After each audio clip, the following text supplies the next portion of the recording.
Mary हेल्पन को आजकल walk करना पसंद है। This walking is just giving me life, you know? 6 साल पहले हेल्पन बमुश्किल चंद 100 फुट पैदल चल सकती थी, अब वो 20 गुना ज्यादा दूर तक वॉक कर सकती हैं। Depending upon the block. अब मैं तकरीबन 1 से 1.5 मील तक पैदल चल सकती हूँ। वो कहती हैं कि इसकी वजह walk with a doctor programme है। माहिर अमराज कल्ब डॉक्टर एंड्रयू फ्रीमैन इस प्रोग्राम के सरबराह हैं। हम रुकावटें दूर कर रहे हैं ताकि एक मरीज अपने डॉक्टर को तलाश कर सके, उनसे बात कर सके और उन्हें वो करता देखे जिसका वो मशवरा देते हैं। पहले ब्लड प्रेशर और फेफड़ों का मुआयना किया जाता है।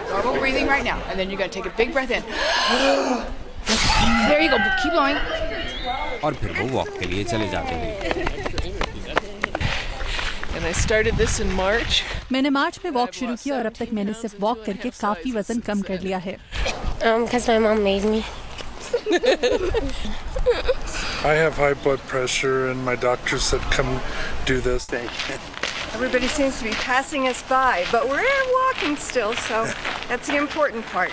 डायन कंसेला कहती हैं कि उनके शौहर का हाल ही में दिल का ऑपरेशन हुआ है। ये अच्छा है कि उनके साथ कोई डॉक्टर वॉक करे। आपका सांस फूला हो, पसीना बह रहा हो और आप आसानी से अपना जुमला मुकम्मल ना कर सकते हो। मैरी हेल्पन कहती हैं कि आजकल वो अपने घर के करीब ज्यादा वॉक करती हैं। I don't feel almost 75. मुझे लगता है कि मैं 50 साल की हूँ, 75 साल की नहीं। वो कहती हैं कि वो इस महीनेवार प्रोग्राम में अगली बार फिर आएंगी। मोहम्मद आतिफ, उर्दू VOA।